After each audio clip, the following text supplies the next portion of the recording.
ndabasuhuje mu izina ry'umwami wacu Yesu Kristo. Ni Mukamusoni Odette muri kumwe. Tugiye kuganira amagambo y'Imana aboneka mu butumwa bwiza uko bwanditswe na Luka ibice 4 guhera ku murongo wa 17.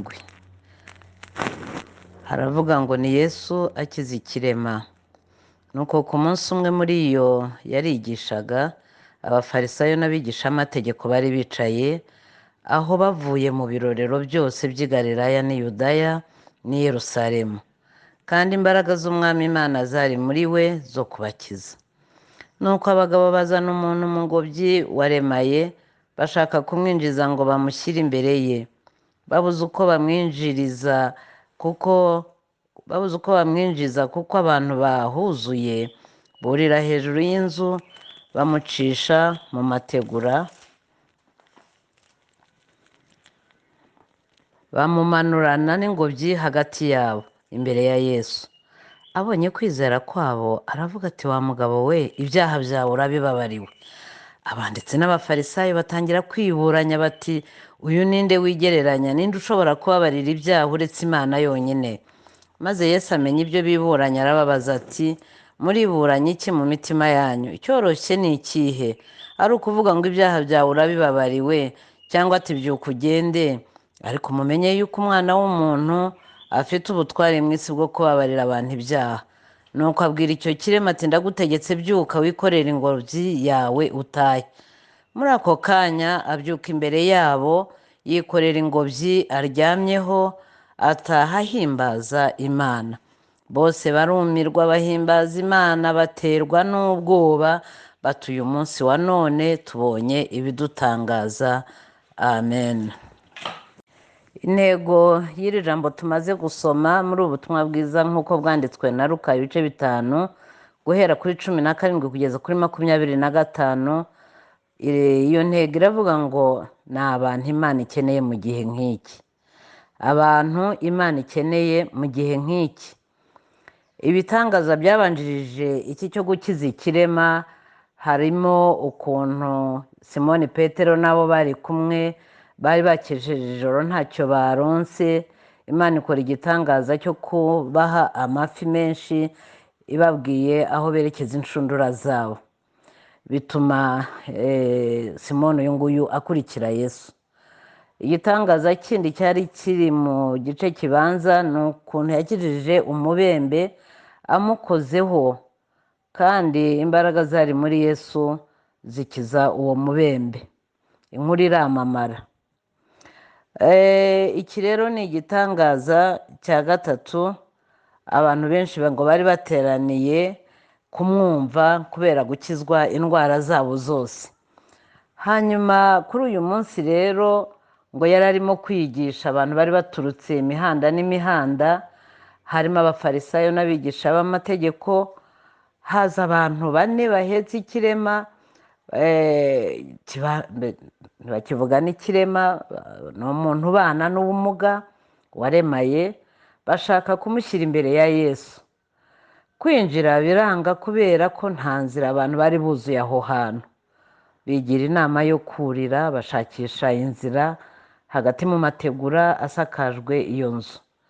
Bamumanurana n'ingobyi hagati y'abantu n'imbere ya Yesu. Nuko Yesu ngo abonye kwizera kwabo, ku murongo wa 20 niho twasomye ngo abwira icyo uwo muntu wari ufite ubwo burema, aravuga ngo ibyaha byawe urabibabariwe. Impaka rero, abantu bariburanya bibaza bati uyu ninde wigereranije n'Imana ko ariyo yonyine ibasha kubabarira ibyaha? Yesu ngo abone ibyo arababaza ati, ariko ikintu cyoroshye ni iki? Ni ukuvuga ngo ibyaha byawe urabibabariwe, cyangwa ni ukuvuga ngo byuka ugende wikorere uburiri bwawe? Yesu ku murongo wa 24 atangira kubabwira misiyo ye, intego y'icyamuzanye. Ababwira yuko mu isi afite ubutware bwo kubabarira abantu ibyaha byabo, ko ibindi ni sogonderi. Bibiliya iratubwira ngo mubanze mushakashake ubwami bw'Imana no gukiranuka kwayo, ibindi byose muzabyongererwa. tubisoma muri Matayo ibice 6 umurongo wa 33.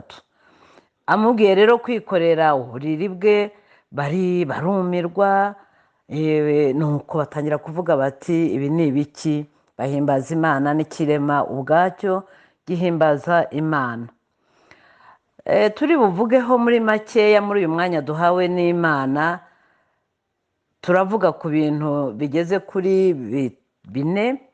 Ndavuga gatoya kuri aba bahetsi bahetse uyu murwayi, tuvuge kuri Yesu n'isomo twebwe dukuramo ni irihe.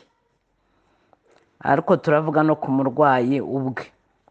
Kuri aba bahetsi 4 bari barumvise inkuru y'uko Yesu akiza indwara z'uburyo bwose aho ageze, kandi bakundaga uyu muntu wari ufite ubu bumuga.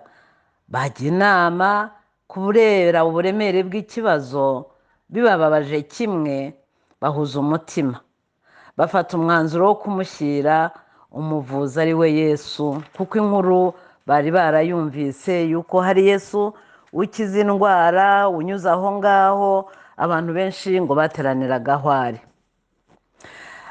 Aba bari bafite kutarambirwa nanone, bati ubwo inzira ari imwe baratwarana, ubw'inzira kandi iyo yo kugeza abantu kuri Yesu isanzwe bayibuze, bunguka irindi rembo, bati wanyuze uyu muntu hejuru tugapimiranya n'aho ari, hari icyakoreka.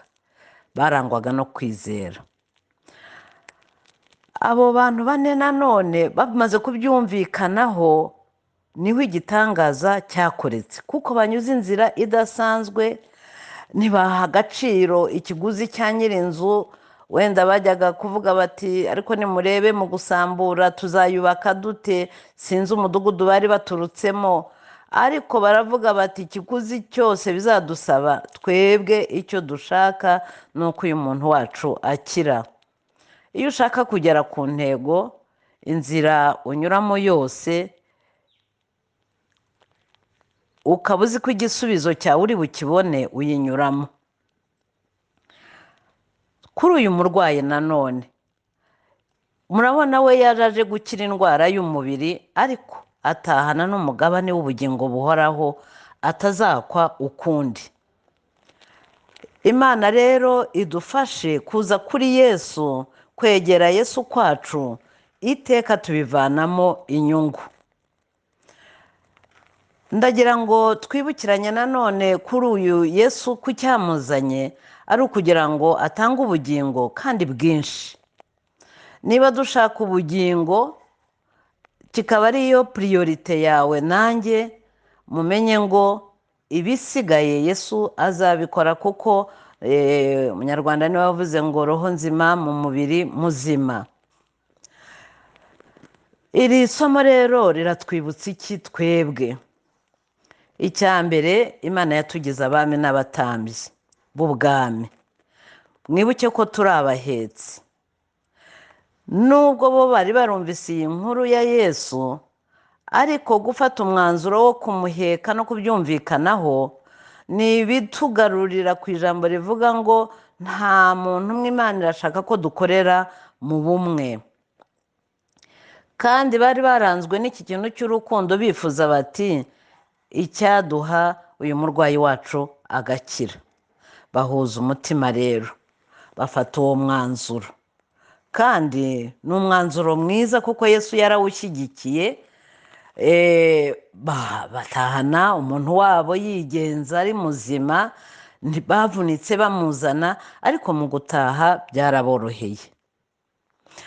Ndagira ngo no ku ruhande rwa Yesu ubwe, uyu munsi wa none ikintu ashaka kuri wowe no kuri jyewe, arashaka kuduha ubugingo kandi bwinshi. Mureke muri uku kumwegera kwacu twibuke ngo ntago turi buve imbere ye ataduhaye ikirutaho kuba cyiza. Ni ubugingo bwejejwe, ni ubugingo buhoraho. Kandi n'uyu munsi wa none aracyahari kugira ngo akore no ku bindi bibazo byacu dufite. Yiteguye kudukiza indwara, yiteguye kudutura imitwaro, yiteguye kuturuhura, kuko uyu munsi wa none ni umunsi Imana yaturemeye ngo tuwishimiremo, tuwunezererwemo. Muri Yesu turimo gushaka, turimo gukurikira mu bihe nk'ibi bigoye, tudaterana, twibuke tudashidikanya ko ababiri baruta umwe. Niryo somo jyewe nakuyemo. Uyu muntu ubana n'ubumuga ntabwo yajyaga kwigeza imbere ya Yesu, kandi aba bantu bari bakenewe ari bane kugira ngo umwe ajye mu mujisho umwe, undi ajye mu wundi, undi ajye mu wundi, undi ajye mu wundi. Imana iki dushakaho twebwe ni ikintu cyo gukorera hamwe. Imana irashaka ko dukorera hamwe mu butambyi bwacu. Imana irashaka ko dukorera hamwe mu mirimo Imana iduhamagariye y'itorero. Imana irashaka ko dukorera hamwe ndetse no mu miryango turimo. Irashaka ubumwe bw'abantu kugira ngo intego y'Imana ishyikweho. Ndagira ngo mu kurangiza twibuke imbaraga ziri mu gukorera hamwe. Turi abahetsi, tumaze iminsi dusenga. Twibuke ko turi abahetsi b'igihugu cyacu, turi abahetsi b'imidugudu yacu, turi abahetsi bahetse itorero, turi abahetsi ndetse bahetse isi yose ku bw'iki cyorezo cyugarije isi yose. Ku gihugu tujye mu mijishi, dusabe Imana izahura ubukungu bw'ibihugu byose, ariko cyane cyane iwacu hano mu Rwanda. Dukeneye guheka igihugu kugira ngo imvura igwire igihe, habeho uburumbuke, inzara ye kuba nyinshi. Dukeneye wowe nanjye kujya mu mijishi. Ntabwo umuntu umwe yakwishoboza.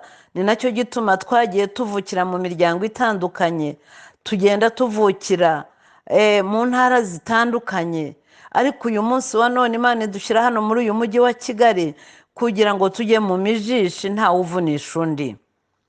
Ndasaba Imana kugira ngo ibigomba gukorwa nawe nanjye tubikore, kandi mu gihe nk'iki.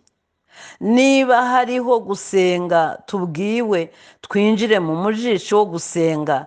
Hari abanyabyaha bazakizwa, hari abacitse intege bazongererwamo imbaraga, hari abaguye bazabyuka.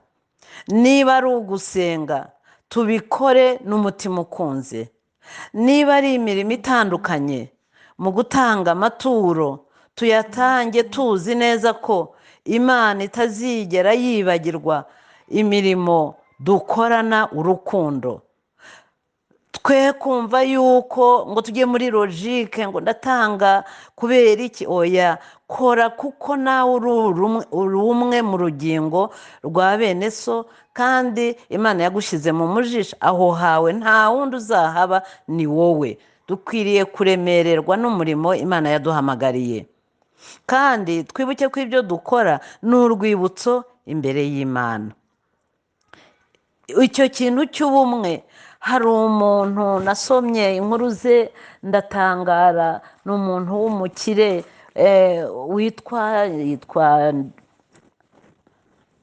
yitwa uriya wahimbye za iPad na za iPhone, umunyamerika witwa Stephen Paul Job. Yapfuye afite imyaka 56 muri 2011.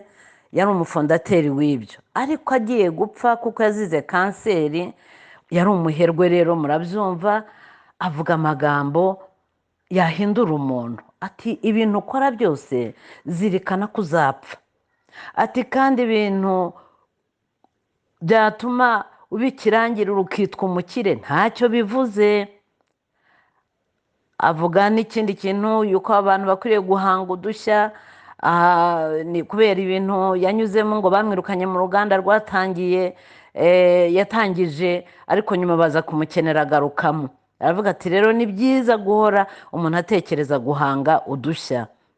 Aravuga ngo kandi igihe cyawe, iri jambo niryo nakuyemo, kirabaze, gikoreshe neza. Ikindi cya kabiri nakuyemo, yaravuze ngo kuba mu itsinda ry'abantu, ashaka kuvuga ko nta muntu umwe wagira icyo ageraho. kuba mu itsinda ry'abantu bikora ibintu bihambaye. Igihe rero dufite ni iki, nubwo ari igihe kigoye, nubwo ari igihe kiruhije mu ruhande rw'imibereho, ariko tukibyazemo umusaruro. Duhamagariwe guheka uyu murimo w'Imana, duhamagariwe gukora umurimo w'Imana, nubwo ukorwa mu gihe kibi, ariko uko ubonye uburyo uwushyireho umutima. Ndifuza ko Yesu uyu munsi wa none yaduha ku mugabane w'ubugingo buhoraho, ariko kandi agakora no ku mibiri yacu nk'uko yabikoreye uriya muntu ubana n'ubumuga. Ndasaba Imana kugira ngo umuntu waba yipfumbase, umuntu waba atakita ku muhamagaro we, yihane ahaguruke, kuko tutazi igihe dusigaje mu isi. Wenda wavuga uti wowe kora kuko ugeze ku musozo, ariko ngo urwondo ibuye rijya rimeneka urwondo rugisukuma. Dukeneye gukora, kuko n'uwo wakenyutse kuri 56 yarakiri muto cyane. Ntabwo Imana yatubwiye igihe izadukurira mu isi, ariko ndagira ngo duhamagare Imana idufashe tuba abantu bazirikana ko iki gihe dufite dukwiriye kukibyazamo umusaruro. Igitangaza cyarakoretse, hanyuma inkuru iramamara, bashima Imana, bahimbaza Imana, kandi nzi neza ko n'ubutumwa bwiza bwaramamaye. Natwe ibintu tunyuramo, Bibiliya iratubwira mu rwandiko rw'Abaroma ibice 8:28 ngo ku bakunda Imana byose bifataniriza hamwe kubazanira ibyiza. Uyu munsi wa none turi bazima, ariko harimwo abarwayi. Hari abarwaye korona virusi, hari abarwaye indwara zisanzwe za kanseri nk'izo, hari abarwayi, ni benshi, ariko Imana iguhamagariye nk'umuhetsi kugira ngo nugera imbere y'Imana nayo ubwayo ivuge ngo uyu muntu mfite yagize umuhate, ibintu yakoze yabikoranye urukundo, hinga nanjye ngira icyo nkora. Ndagusabira nisabira kugira ngo tubabe umumaro muri iki kinyejana turimo, cyane cyane dukore imirimo tudahatwa n'ikindi kintu usibye urukundo ruturimo. Imana iduha umugisha. Itsinda ry'urubyiruko rikorana urukundo, itsinda ry'abubatsi ngo dukorane urukundo, itsinda ry'abanyamasengesho bakorana urukundo, itsinda ry'abanyamutwaro bakorana urukundo. Dusaba Imana buri muntu wese nk'uko impano yaba iri muri we, n'abasengera abarwayi dukorana urukundo. Ndasabye kugira ngo Imana idusukire ububyutse budasanzwe, dukorere Imana nta rwitwazo, kuko ku mwisho tuzabona ibisubizo niyo tutabibonera hano muri iyi si, ariko mu ijuru hari ingororano nazo zishyizwe imbere yacu. Imana iduhanane umugisha. Reka dusenge mu izina rya Yesu.